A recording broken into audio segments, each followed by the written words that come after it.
Всем привет, дорогие друзья, коллеги.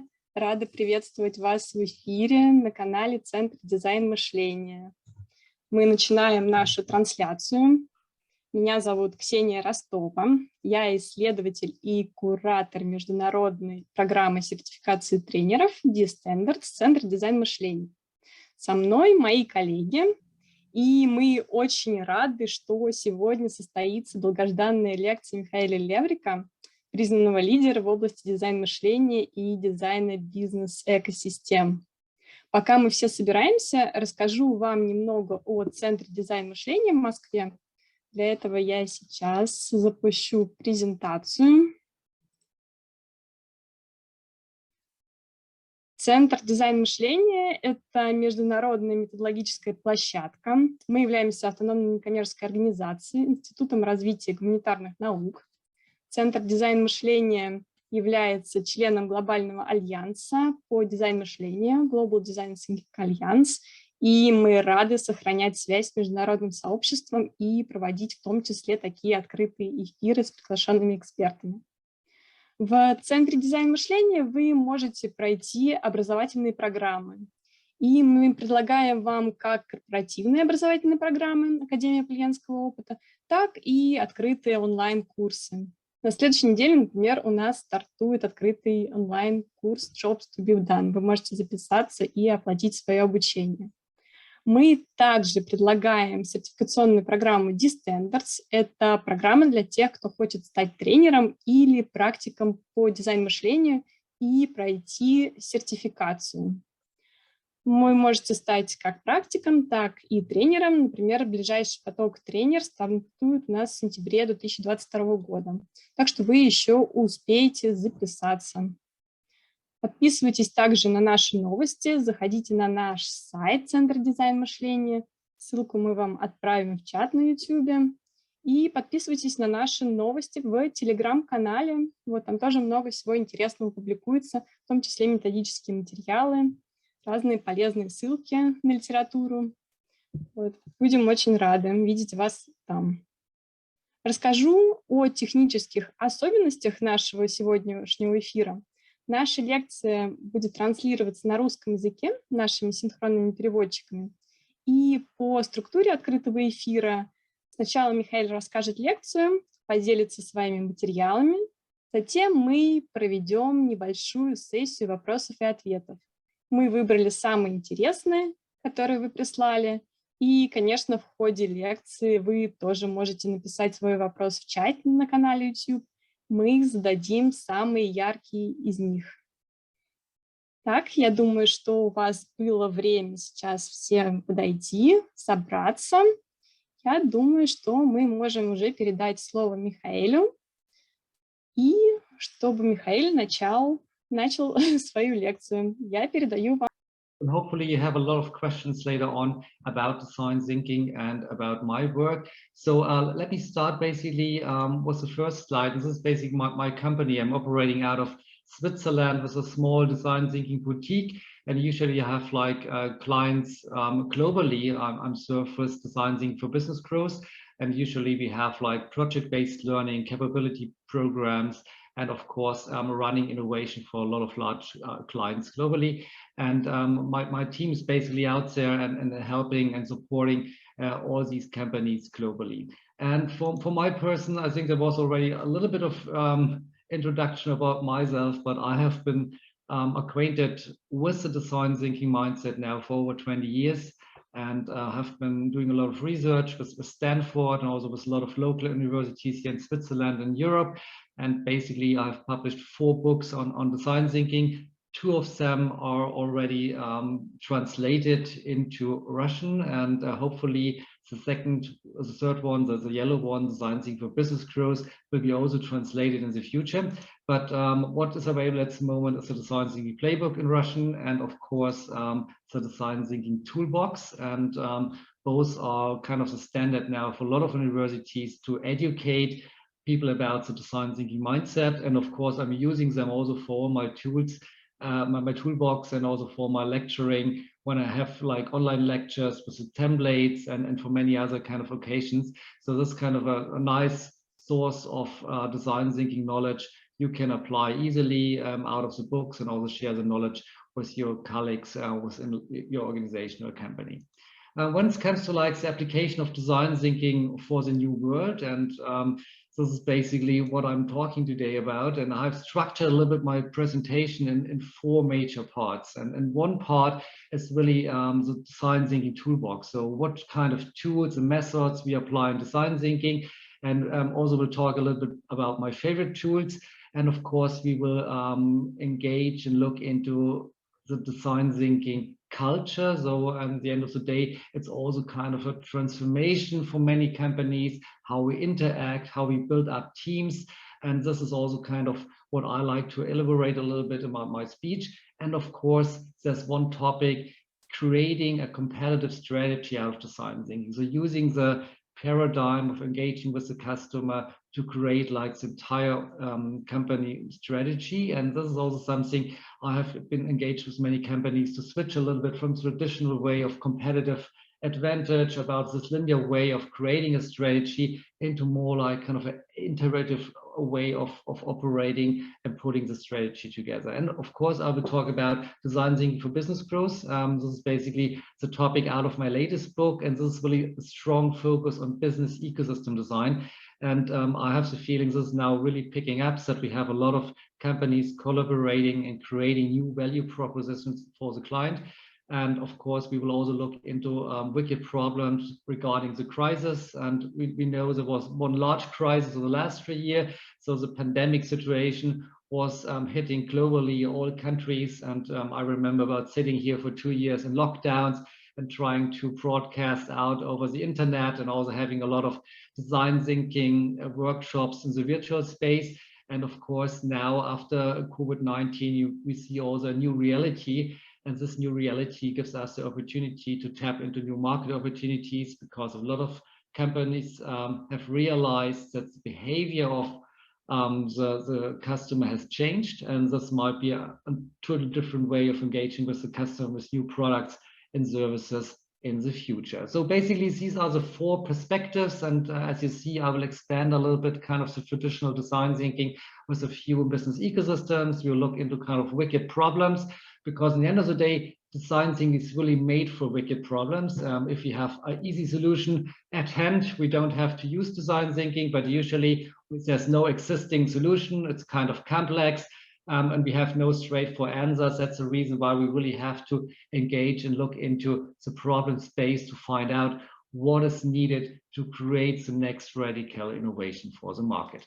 When it comes to like, in general, what is design thinking? I think most of you probably know what it's all about, but there might be also a couple of participants just joining in. They have no idea about design thinking. So usually I explain it into like 3 parts. And the most important part is the design thinking mindset. So in general, I never talk about design thinking methodology, about design thinking tools.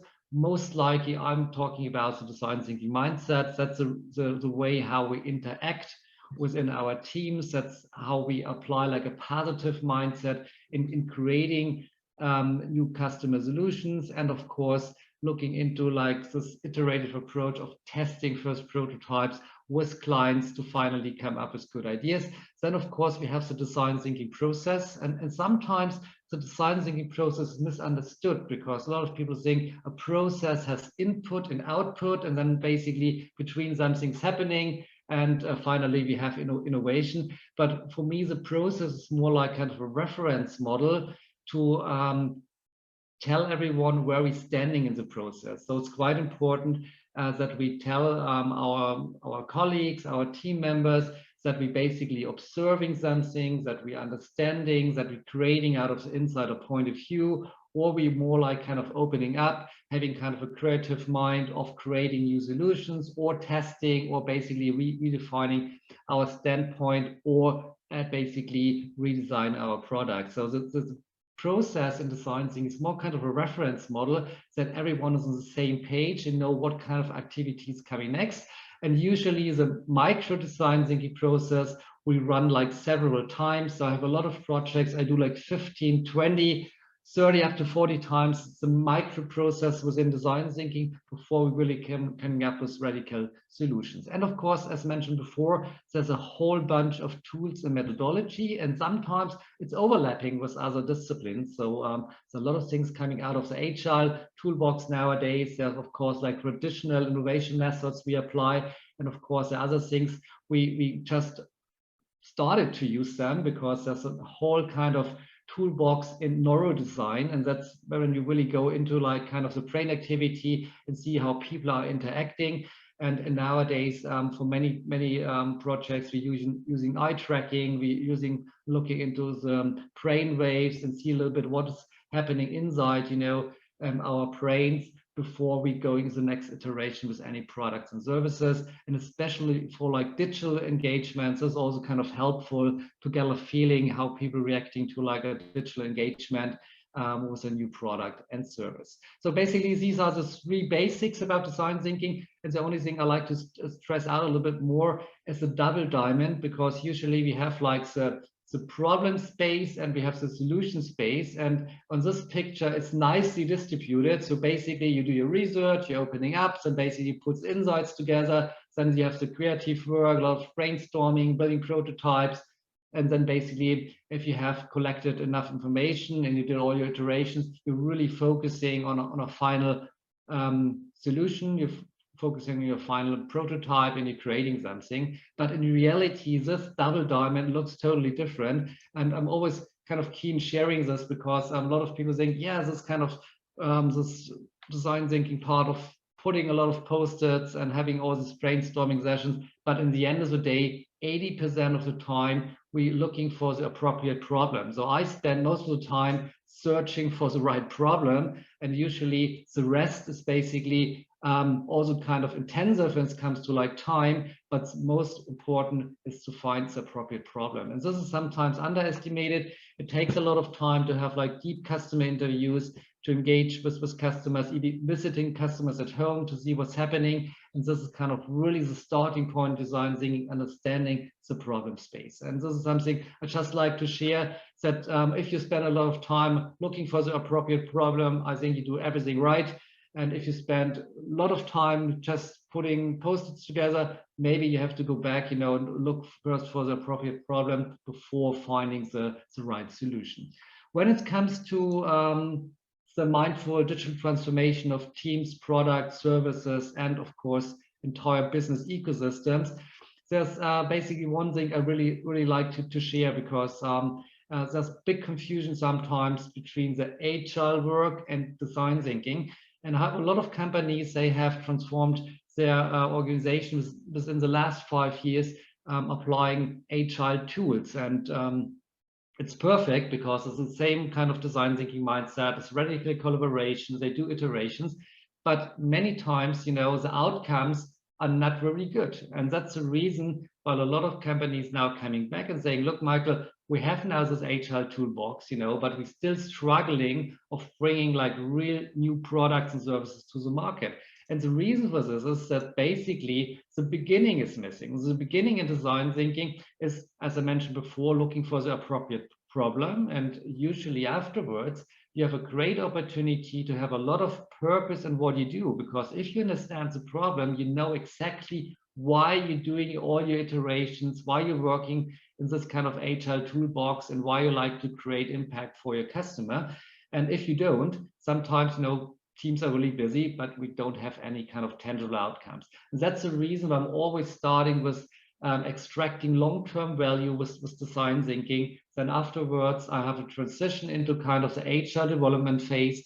And later, after this is done, of course, we have to scale our solution and we have to put it into our operations. And then we need a lot of efficiency. And then basically, also this lean paradigm come into place, because then we have to run it and we have to apply all the efficiency we can put into place when it comes to processes, IT, whatever is needed to bring the product into the market in a really kind of efficient way, and also kind of to exploit as much as possible the product we have created. So this is kind of my mental model I'm using a lot. And of course, design thinking is always a great starting point to come up with a lot of impact in the end.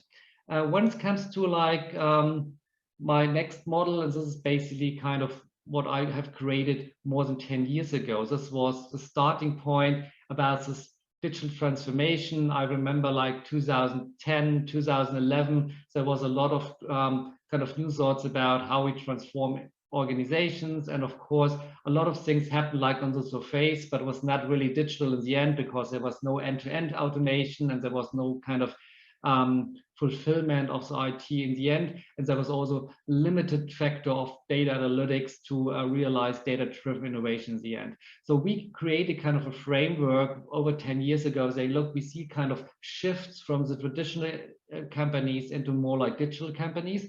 And what happened basically is that a lot of companies, of course, started then to apply design thinking because they thought, yeah, that's basically the mindset we need to have like a transformation within our company. And as you see from this, this was like the past really product-centric into more customer-centric. We're looking into kind of silos within the organization now to more like T-shaped teams and team of teams operation within the organizations. And more interesting, we had also a big revolution out of the internet of the 20 years that we had like platform companies, network effect. And now the next part, and this is also quite interesting, is the whole part about creating business ecosystems. So out of the platform economy, we see the next hype in creating decentralized ecosystems and everything related to Web 3.0 and also kind of blockchain and decentralized marketplaces and all the new world basically we have how it might look like is basically coming along and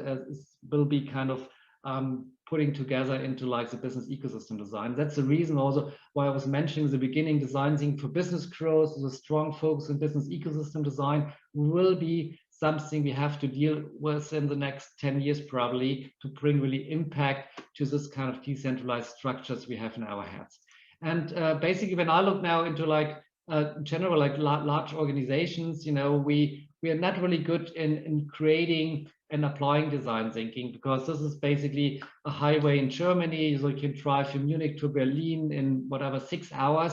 And this is really efficient because you know exactly the arriving time, you know your stops for pulling gas, you know when to have a break for coffee. And basically it's really efficient and structured. And even with kind of a self-driving car in the future, you can just lay back and everything's operating. And this is basically how our large organizations are working to exploit existing products and services. But in the end of the day, when we look into like real innovation, we have to go to the left and the right side of these superhighways. And on the left and the right, there's basically the jungle. And out in the jungle, you know, we can find real new market opportunities because we're starting to explore something we have not seen before. We're meeting kind of species and the people we have never met before. And of course, they have to survive. And this is kind of the important part in the design thinking. There are a lot of unknowns, and the unknowns we have to look into to create something. And this is basically what is needed. But most importantly, you know, to survive in the jungle, you better be with a team. And this is basically kind of the idea of a interdisciplinary team because you need people with different skills and capabilities. And of course, you have to go out a little bit from your comfort zone to survive. And going out of the comfort zone, design thinking means sometimes that you're speaking to a customer and you're reaching out to your customers and you're presenting prototypes and you experiment with them and you co-create.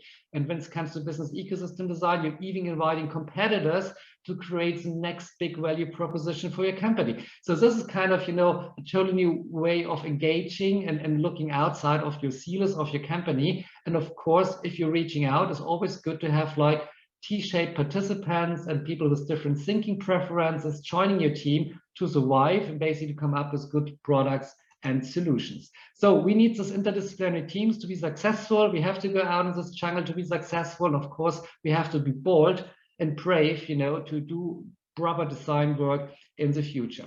So when it comes to like these kind of ways of looking into explore and exploit, you know, I just was putting kind of a reference and characters below these two graphs. And basically, if you're out in the jungle, you know, you're breaking the rules, you're dreaming about the future, you're asking what if, you're opening the doors, you're listening in, you know, kind of listening carefully, what is really the problem.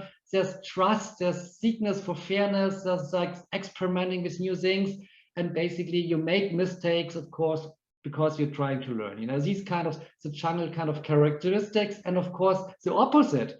And basically, I'm not saying the first one is a better one than the second one, because we need both in our organization. It's really about exploit. And if you like to exploit, you have to do an outstanding job. You have to be loyal. You have to be working with people you can really rely on. And of course, you can strive for perfection and efficiency. So basically, all these things are also important. And basically, if you have the product already developed, it's on the market, you need all these efficiencies to exploit your product and have like efficient and cost reductions, you know, to make it happen. And so at the end of the day, we need both. We need the creative folks with design thinking, and we need people really thinking about efficiency when it comes to like creating and implementing the market opportunity.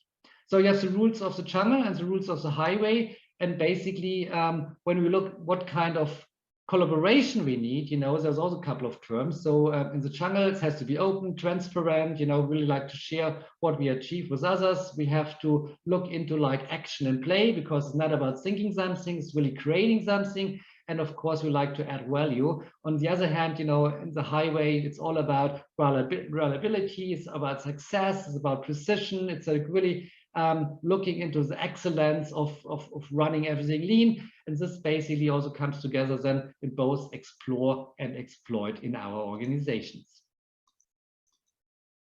I just put it here together on this nice chart, because I usually say when we start this kind of the problem, you know, or kind of the double diamond, finding the first prototype into kind of the what I call the minimum viable ecosystem, especially nowadays with this Web3 solutions, and basically creating something, you know, with like different actors in the system, you're coming to the point that really you go into the exploit part, you know. In this curve, this picks a little bit kind of where's the value and where's also the scale.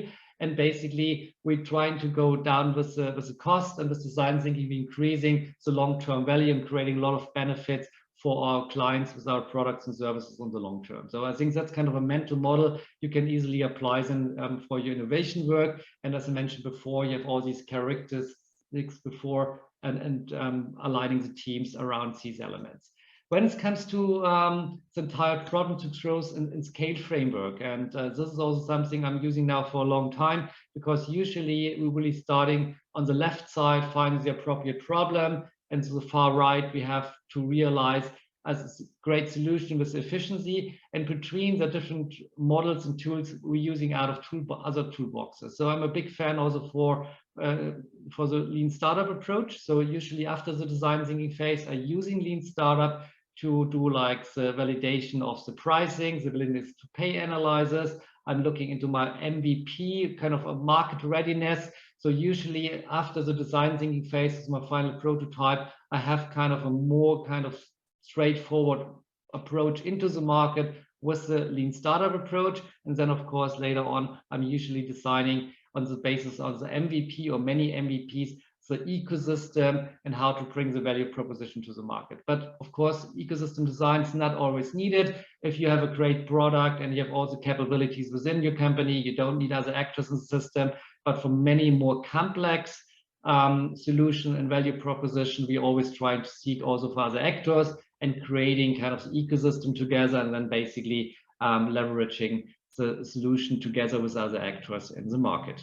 When it comes to like building teams, and I think that's also quite important. I usually trying to tap into the team of teams approach, and basically what we're trying to achieve is kind of a ball of trust. So we have like interdisciplinary teams working on the challenges, and usually when I talk about interdisciplinary teams, this could be really someone out of the finance department, the trainee, someone from R&D, someone working maybe in operations, and all of these kind of different people coming together and solving the problem. And this is also something, you know, we have to force a little bit within our organizations, because usually we're more into kind of those practices, silos, you know, you're working by your profession, but mixing up and bringing all these different point of views within your teams has a big impact basically on the innovation we're going to create.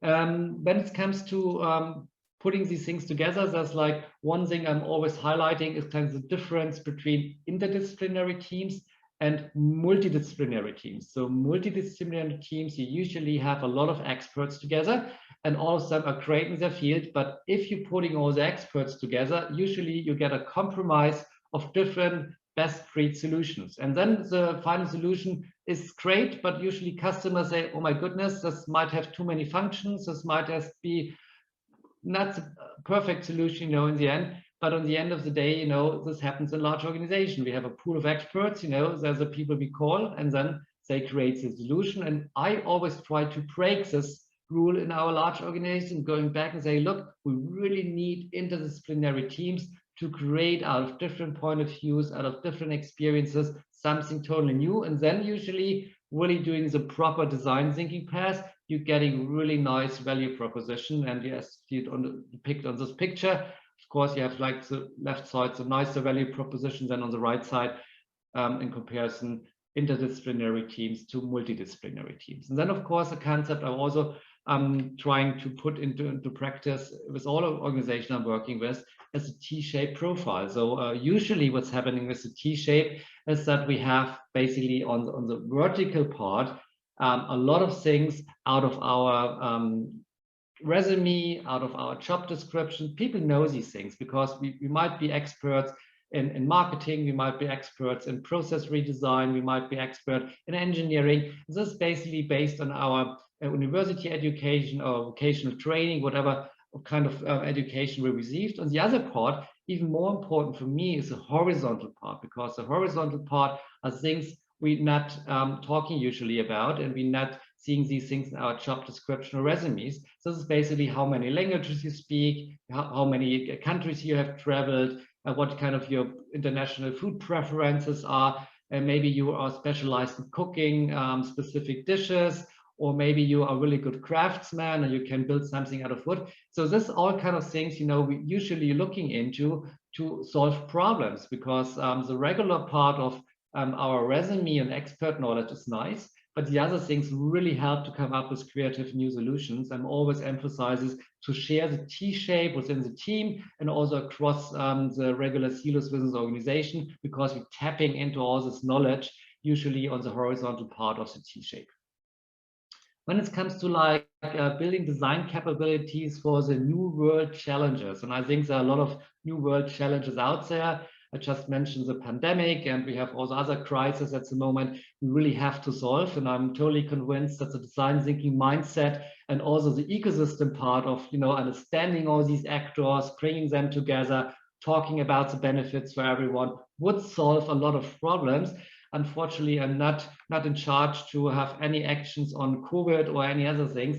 But in the end of the day, I really hope that the design thinking mindset will also help to come over into all these crises. And one model basically I'm always emphasizing on is that design thinking behavior can be trained to deliver value. And usually looking into like 5 topics in design thinking, I think they're really relevant of applying it and basically to put it into practice. And I mentioned before about the design thinking process, that you have usually kind of a reference model where you're standing. And one of the biggest kind of challenges to understand, you know, in which kind of modus operandi you're at the moment. So you're more kind of in a hunting mode, going out, finding new ideas, or you basically collecting feedback, collecting insights, and do a transport back to your teams and talking about what you have found out in presenting a prototype or reaching out for definition of customer needs. So basically these things are essential, you know, and this is kind of one of the major parts in design thinking, that, for example, hunting, it's really having a purpose. So we go out to find something,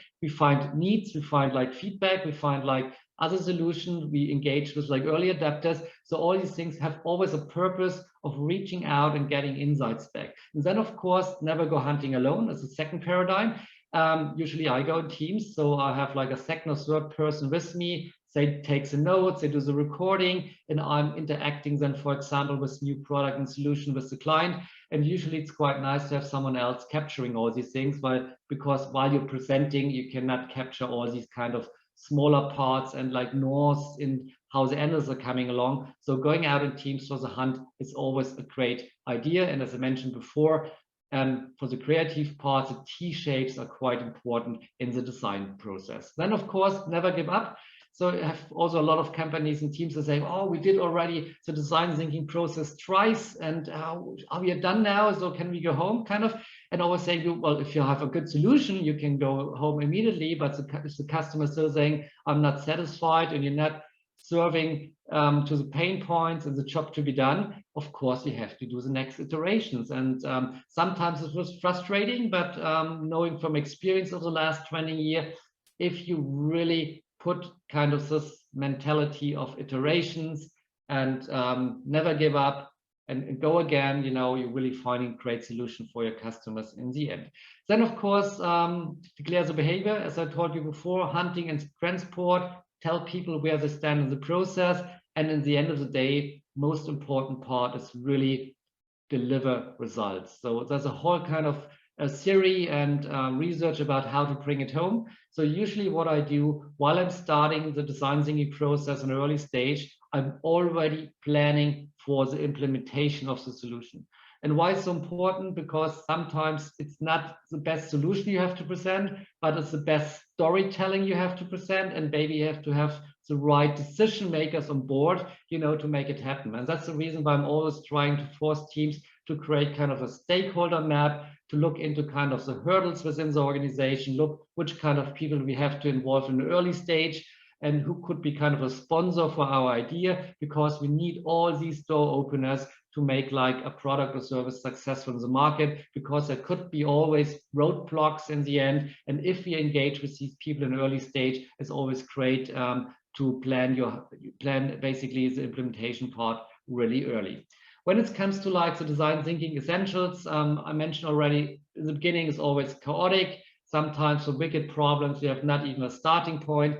And basically, usually we're looking for the wicked problems. It's not like that we have like something we solved already 10 times before, like which kind of train I have to take to the next city, or just I like to go there and I can take the car or the train. That's kind of easy decisions to make, and we don't need design thinking. But for the real problems, usually there's not a clear starting point. So usually we not even understand what is the customer need. Maybe it's kind of an emerging need, you know, because you have not experienced something before. And these wicked problems really kind of the big challenge, because you have to find out, you have to find a starting point. And a lot of teams asking me, so when is the perfect starting point basically to start design thinking? And you will never find it. So basically, you will never find the perfect starting point. And sometimes you just have to engage with customers, you have to talk to them, you have to build first prototypes, and maybe you fail and then you start over again. But it's better to start at a certain point than wait for a long time, so that you really find the trigger point for starting design thinking. So a lot of people say, well, why should I basically think like a designer, you know, and in this kind of new world situation? And I think it's very easy to answer, because in general, there's a beginner's mind. And what we're looking for is kind of an open way of solving the problem, and not looking into the expert mindset, because the expert has usually one idea to solve the problem, and the design thinking mindset tells us, you know, there are many ways of looking into it. And the picture here is representing a small kid, and basically, you know what small kids are doing. They're asking a lot of W questions, like how, why, how, all these things, when, and this is basically what we shall do in design thinking. We shall always ask all these WH questions and find out what is really behind. And this is the starting point also to find out about the problem statement, have a starting point, and questioning things and asking questions to the customer is really what is needed. And the beginner's mind is one of the core principles and part of the design thinking paradigm I'm using heavily. When it comes to like maturity levels in design thinking, so I see kind of different levels when I'm engaging with teams the first time. Usually as a starting point, if teams have never worked with design thinking, is kind of limited capabilities. I have teams that know a really bit about agile, they use Scrum, for example, many other things, but they're not really knowing how to apply design thinking. And usually then we start with project-based learning. We trying to have a real world problem to solve. At the same time, we give facilitation and coaching with these teams, and we're learning on the journey.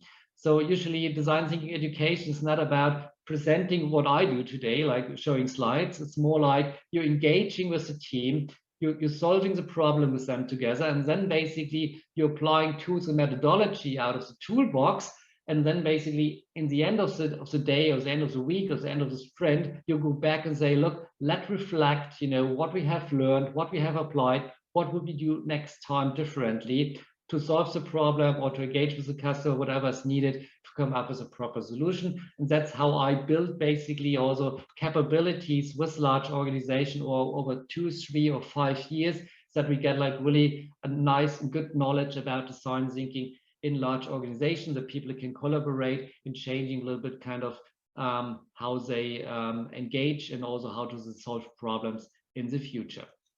When it comes to like the business ecosystem design, I mentioned this before and have just a small piece about business ecosystem design. So basically my definition about business ecosystem design is really the realization of new and unique value propositions for the customer. And usually this is offered by various actors in the system and in the most convenient way. So we're really trying to bring together like different industries with the best capabilities or the best skills, and they collaborate most of the time on like a digital platform to bring the value to the customer. And I see a lot of banks, I see a lot of insurance companies, I see a lot of manufacturing companies, I even see companies in the healthcare sector. They look, we really have to expand our core value proposition to serve the clients, because if you're an insurance company, I can not imagine that any of your customers waking up on a Sunday morning and thinking about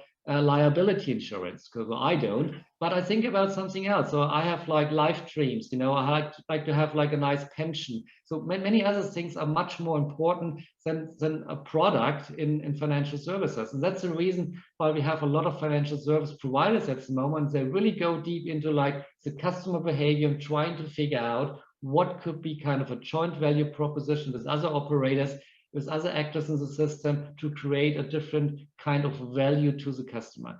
And basically you have like 4 points, for business ecosystem design. So one is really kind of, you need design thinking and system thinking. So you need different mindsets, to combine it. We start with design thinking, then basically build MVPs, then we create the minimum viable ecosystem with ecosystem design, and then it's all about system thinking, because you're looking how the value streams are interacting with the within the network. We're looking into how innovation can be provided on the edge of the ecosystem, and then basically, you're trying to achieve exponential growth in the end. That's the only way how to get into exponential growth. It's kind of having a lot of actors, and even giving access to the customer to a lot of actors, because then you have more touch points and you have more innovation power to expand the value proposition.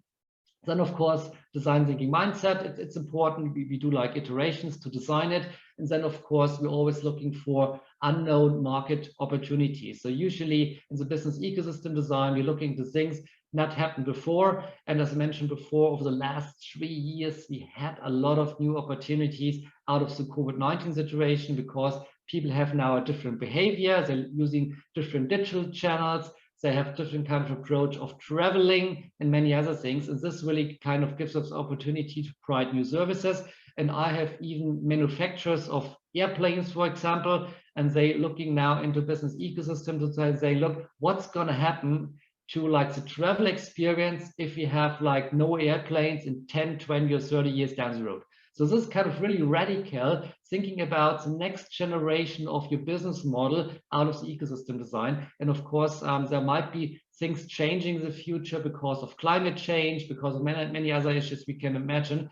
And this might also give us a chance to go into the virtual space, to have like a different experience much closer where I'm living. And then basically a lot of things coming together in this kind of ecosystem design. And at the end of the day, what I'm trying to achieve with business ecosystem design is a black ocean strategy. And you probably heard about red ocean, blue ocean, and kind of having all these differentiators within your value proposition. And black ocean really means you aim to design something no one else is competing with you. And this sounds as sometimes a little bit ridiculous, or why you like to be like the monopoly everywhere. But in the end of the day, there will be a lot of followers, but you should have at least the ambition to build something no one else is competing in, because you need the best actors, the best value streams, the most attractive business model within your ecosystem to be successful. And nowadays, with the transformation from like focus partner networks, what we have seen since the Industrial Revolution, to like the platform thinking with the platform economy over the last 15 to 20 years,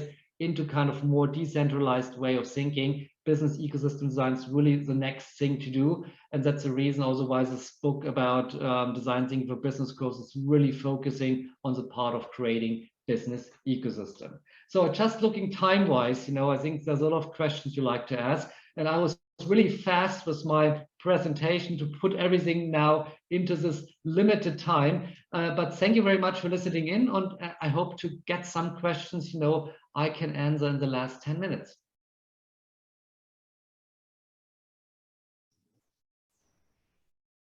Михаэль, спасибо большое за такую подробную лекцию. Я думаю, что всем нашим участникам было очень интересно послушать от первого лица, от автора книг. Очень здорово. Да, для нас действительно очень важное событие сегодня. Мы отобрали некоторые вопросы подписчиков и хотели бы их задать, самые интересные из них. Первый вопрос поступил нам такой он неоднозначный. Вот я думаю, что вы сможете на него ответить. Как способствовать развитию дизайн-мышления в компании? То есть как убеждать руководство, что это действительно важно?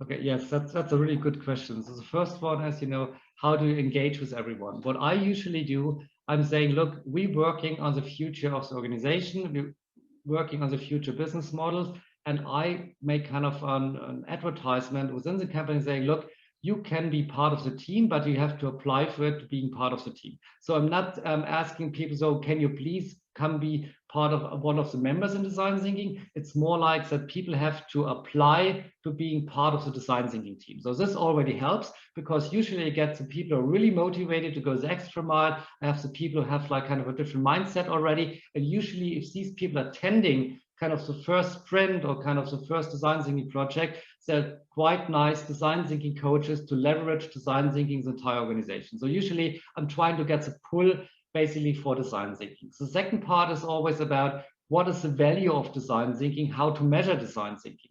And this is basically really a hard question, because you are in the exploration mode, you do a lot of iterations, and people might say you're wasting a lot of time, you know, in finding something out we might have already known. But on the other hand, you know, we have a lot of proof that basically if you're not using design thinking, you're just coming up with ideas and putting something into the market, this might be really expensive afterwards, because you're figuring out and you do your market test with a finished product or service. And then basically customers are coming back and saying, look, I like to change the color, I like to change the functionality, I like to change many things, the size, the height, the price, whatever it is. And then basically you're starting to reinvent already products on the market. And this is really expensive. If you can have like this validation in an early stage, you can really save a lot of money with the implementation. And just think about like pharma companies. Usually the time for like a medical device, you know, is between 5 and 15 years. So if you're not putting all the efforts in designing it properly in the beginning, you wait 15 years, you put something on the market, you have spent millions in R&D, and then people say, look, it's not fitting in our laboratory, it's not fitting our room, it's not fitting with our processes, and basically it has not the outcomes you like to achieve. So basically using design thinking in any kind of discipline always helps to save money in the end, and the risk of having a flop in the market is also kind of reduced.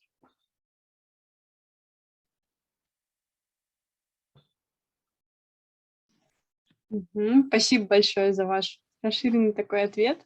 Есть еще такой вопрос про будущее. Как вы считаете, в чем будет ценность дизайн-мышления в будущем, скажем, на перспективу через 5 лет, через 10 лет? Что нас ждет в дизайн-мышлении?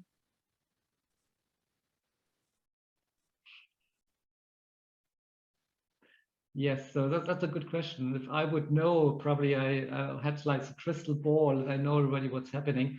I think a lot of things have changed already over the last 20 years, you know, and I think there will be game-changing technologies, new technologies coming along, and these technologies will really help us, you know, to come to the next level with design thinking.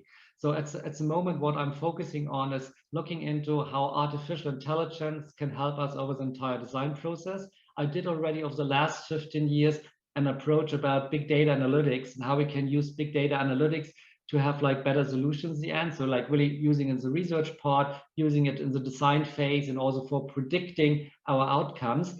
And one of the hot topics as well is neurodesign. So really looking into the brain waves, looking into how we behave, you know, understanding better customer behavior from a totally different point of view. And this knowledge will really help us in the design work and creating better products and services.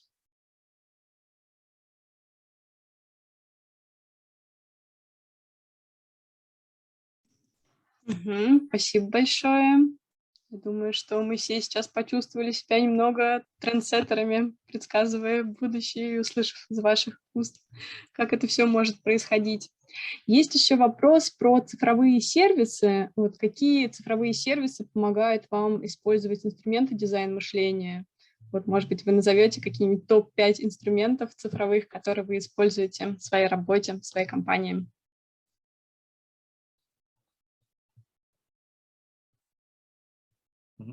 So usually when it comes to, of course, big data analytics, we're trying to tap into like social media. So if you get any results from large search platforms, if you get from social media platforms ideas, even if you're going out and having kind of a survey within social media and asking for specific questions, all these data points really help to engage with the client and the potential customer a different way, and having kind of large scale data to create something.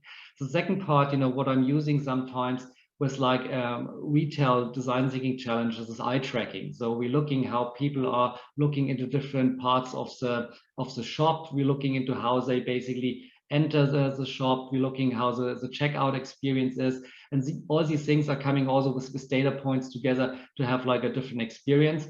And then basically when it comes to like digital tools in collaborating, of course, we use like digital platforms like Mural, Miro, Klaxoon, really to share templates and to work in the virtual setting.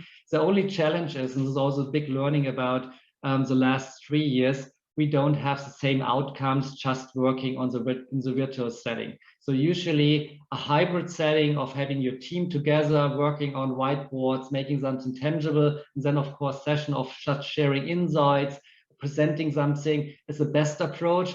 Usually it's not so good if you're just doing everything online, because what's happened, you know, this kind of tangible doing part of creating something is missing. And usually what's happening as well, our brain activities are different. So we did also a couple of research, spending a couple of research hours in measuring the brain activities sitting in front of the screen in comparison to be like in the workshop setting. And if you're in the workshop setting, much more parts of your brain are activated and sitting in front of the monitor. And this is also something we really need about design thinking work. You know, we have to understand how our brain is behaving, how we as humans are behaving. And we know also from neurodesign nowadays that a lot of ideas and a lot of things are happening after the workshop. So usually our brain is still processing during the night when we're out for a walk over the weekend. And sometimes you have the feeling kind of, oh, I got this great idea under the shower. This is because, you know, our brain is still processing the problem statement, is thinking about things while we're doing other things. And this is also something we have to consider, that we need other kind of activities, time off, basically, to come up with great ideas for a specific problem to solve.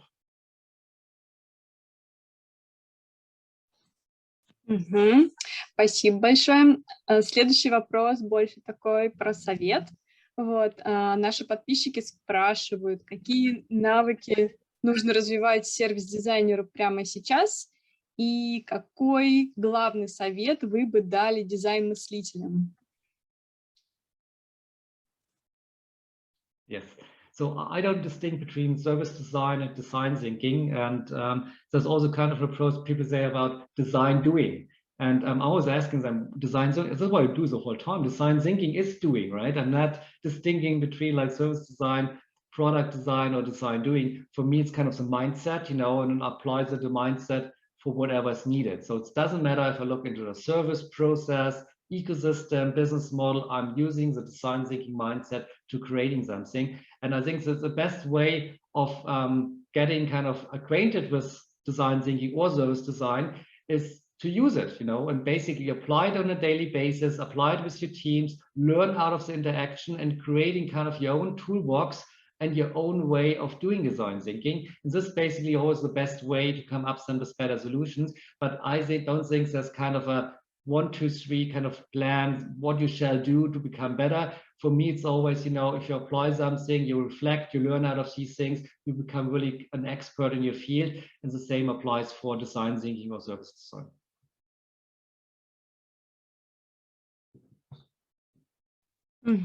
Спасибо. Есть еще такой вопрос про эпоху турбулентности. Есть ли особенности использования инструментов дизайн-мышления в эпоху турбулентности?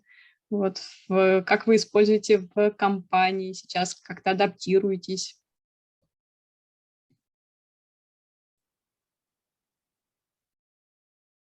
So area of turbulence, so that's more like kind of transformation, kind of restructuring. So this is what I assume what it might be. And of course, it's always kind of an idea of transforming. So for example, I had projects we were applying design thinking for creating new customers, new employee experiences for onboarding talented employees. So basically what they did, we're looking into, you know, we need kind of the best people in the market for our organization, and how can we kind of create like the first engagement while they're working, and also kind of how we can engage and be in contact with employees after they left the companies. Because nowadays you're not staying usually like 20, 30 years within one company, especially if you are kind of in the tech company. Usually you're switching jobs after 2, 3 years, but maybe after 5 years you're coming back, right? And this is also something, you know, you have to consider. That's kind of the relationship with your employees might be disrupted, and then they're coming back, and then they're basically going out of the company, coming back.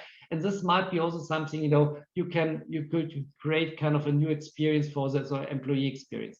On the other hand, you know, there might be kind of the way of transforming and have a big transition within your organization and say, look, we like to have a different organizational structure. And then, of course, I mentioned before, like a team of teams approach, that it really force people to go beyond the company silos, the organizational silos, collaborating, working with other team members. And this also kind of giving you kind of a new way of collaborating and also finding new solutions. And I assume, you know, if you talk about turbulences, kind of restructuring and putting like new organization structures together, or having kind of a skill change with new employees, and all these things basically helps them to use design thinking as a tool for transformation.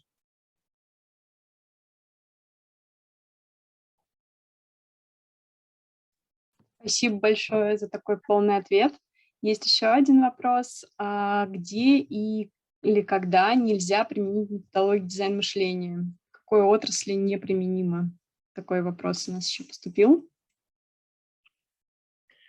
So basically, if you have no competitors, and basically you are the best in the market, and your customers are really satisfied, and you make a lot of profit, so don't change your running system. So basically, if you're so successful, you know, you might not need any kind of design thinking. But usually what I see basically across all industries, if you're not kind of the market leader having only one product, very specific, you're facing new competition from like startup companies. So for example, like fintech companies in the banking sector, you see the same thing happening in the area of automobile and like cars. So there are a lot of other things coming along. There are alternative ways for transportation. There might be even kind of a switch from like fuel engines into like electric engines. So many things, you know, happening. And if you're not constantly changing a little bit kind of the skill set within your company, and also having kind of new ways of engaging and creating new solutions, you're losing a little bit kind of the competitive advantage of being innovative. And this could be at a certain point that you're totally out of the market, because we have seen in the past companies, you know, they were really focusing on a really great product and never changed anything in the way, you know, they thought about how the product might be work in the future, and then they were out of business. And I think there are a lot of examples globally that we see these companies really successful, but they had not the opportunity to go into the next curve of evolution when it comes to like new digital products, or they missed a little bit the trends from like new infrastructure, or they missed the trend about kind of general behavior of customers looking for like different solution for their problems. And that's the reason why I think every company should at least observe, you know, and try to optimize. And besides, if you are the world market leader, and there's no competition, of course, just cash out the money and don't waste your time with design thinking.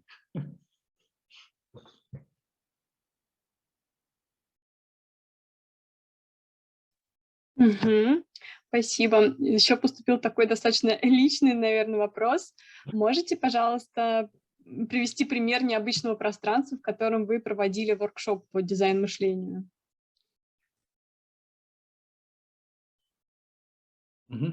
So basically, I do design thinking on different levels, and I also using design thinking to redesign your own life. So personal development and for your career. And this is always the most amazing part. If I have like courses with like students, or also a lot of people are really kind of end of the life cycle when it comes to working. They're like 65 years old and they realize, I'm still fit, now I retire, and basically looking for like my new passion for my retirement. And usually I'm applying design thinking with them, having kind of sessions, same mindset, and trying to find like an alternative way of looking into your next 20 years of life. And this is always amazing because people really start to reflect. They're building prototypes about the perfect life. They're going out, they're speaking to friends, to colleagues, to their kids, and finding out what they're really passionate about. And then usually what's happening is they really are confident about the next life stage, they're applying it. And I have sometimes feedbacks, and after 2-3 years later, when people say, well, I moved now to Brazil and have like my own coffee farm, or other people say, look, I now really at home with all my kids and I'm self-employed because I started my own business, like 50% kids, 50% my own business. And this is kind of the impact you see, on a personal level, design thinking for your daily tasks, optimizing on the small, but also kind of creating big shifts for your personal life plan. And then after years, you get like all these nice feedbacks that people say, well, look, this was so impactful, I really have this happy life now. And I'm constantly using design thinking tools, the design thinking mindset to optimize on a regular basis my life, reflecting and going into the next level. And basically, personally, I do the same thing. I'm waking up in the morning and I never say I have to do work. I never say, this will be a shitty day, because usually I have great interactions. I meet great people, problems to solve, I can do what I really love, design thinking, on a daily basis. So it's not work, and so it's not mattering if I work 10, 11 or 12 hours a day, because I'm just doing what I'm enjoying. And this is basically where we should have a kind of the starting point, saying it, reflect what you do at the moment, and also apply design thinking in your personal life to create like impact and also fun for your personal development.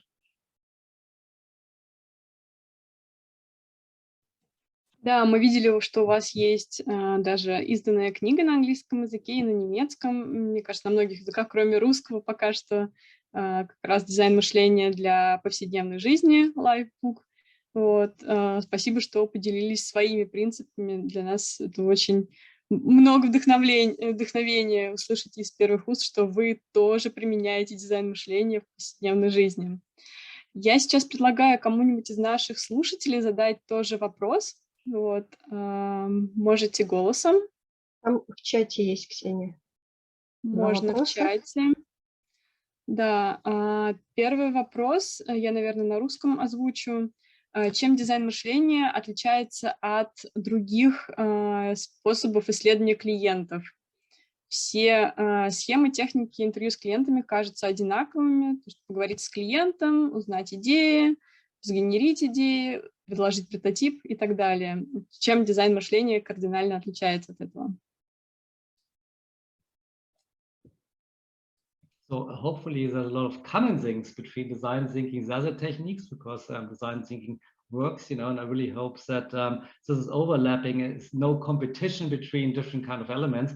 In the end of the day, it's not the question if you apply design thinking or any other framework. It's more important that you use the appropriate tools at the appropriate time to solve the appropriate problem.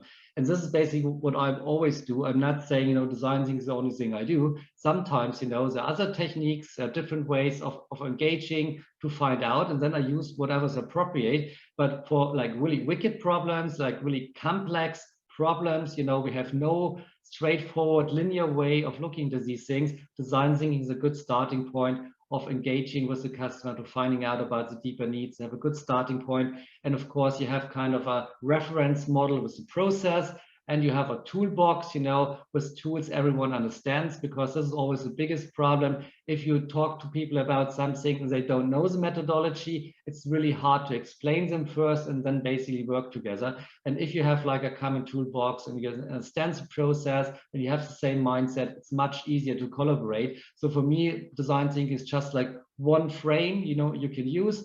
If another framework is more appropriate, it's fine. And usually, of course, they're overlapping, because that's a good part, because this is just validation that parts of design thinking or the other frameworks must have value, because otherwise there would be not like 10 or 15 frameworks using the same tools and methodology.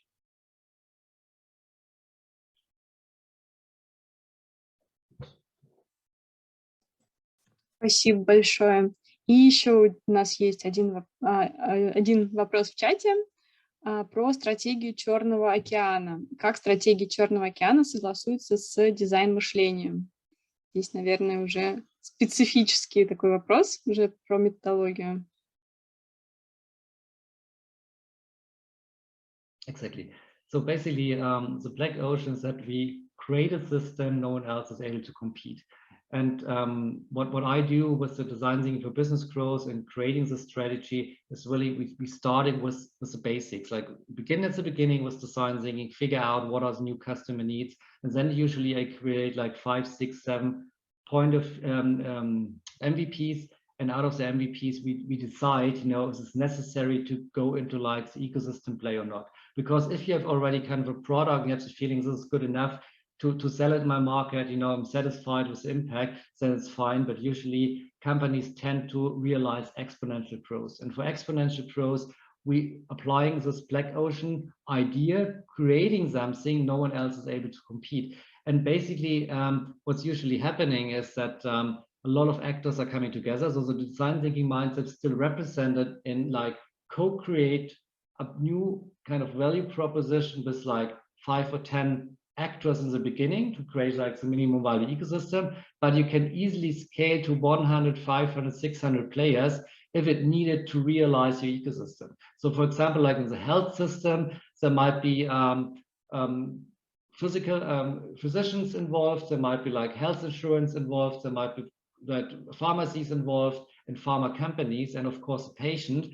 And basically you can create kind of a health system to create like e-prescription within the system in a totally automated way, to have a lot of benefits and being kind of the market leader to put like e-prescription in the health market. And then basically you're able to scale, because if this is good like for one pharmacy, this might be also good for 50 or 100 pharmacies or 1,000 pharmacies. If it's good for one patient, of course, it might be good for 100,000 or 2 million patients. And same like for health insurance companies, might not only be good for one health insurance company, but maybe for like 10, 50 or 20 health insurance companies. So this kind of idea is really creating out of the customer need unique solutions, and usually satisfying the customer with these different actors in a way a single company is not able to do. And that's the reason why we're using kind of the design thinking approach, finding about the needs, co-create with other actors, fulfilling these needs, and then of course trying to realize exponential growth. And what's happening later then is, if you have realized the core value proposition, you're trying to expand the core value proposition in different kind of areas. And this is also based on the customer needs, but it's also kind of a more dynamic way of engaging with other actors in the system, because this is kind of the idea of co-evolution. So there might be actors that have to adapt to the new system. There might be kind of a expanded value propositions that you need like more data points. You have to put like other players in perspective and put them into the ecosystem. So this kind of system is really dynamic and has the potential to grow over the time. And of course, it's always depending on the customer needs. If they are changing radically, of course, the ecosystem will also change in a radical way. And if you have the best actors and the best value streams, of course, you can create this black ocean. And I'm always sure if you create a unique market space with a lot of potential to make money, they're always followers. So for example, we have like here in Switzerland, ecosystems around living and housing, right? So banks, insurance companies reaching out to like other sectors and saying, look, we create the perfect living and housing experience with like furniture shops, with like people doing your gardening, with like many other kind of services you can think about, everything related to living. And in the meanwhile, we have 10 ecosystems for the same topic, and we have only 9 million people living here. So basically, so no one will be successful, but in the end of the day, there will be 1 or 2 ecosystems with the best configuration, with the best actors, with the best value proposition, and they will go into the black ocean, and the others will just be joining maybe the bigger ecosystem or die over the time because they're not providing the same value proposition to the customers. Спасибо большое, Михаэль. Я не вижу вроде дополнительных вопросов в чате. Может быть, кто-то захочет задать еще один вопрос буквально голосом. Не упускайте такую возможность, друзья. Буквально один вопрос.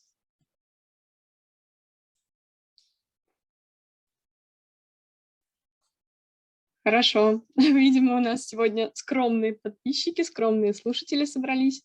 Вот. Мы очень рады, что сегодня удалось нам провести это мероприятие. Друзья, всем спасибо. Благодарим Михаэля, что у вас получилось уделить сегодня время на открытой лекции. Вы принесли очень много вдохновения нашим участникам, нашей компании. Спасибо большое.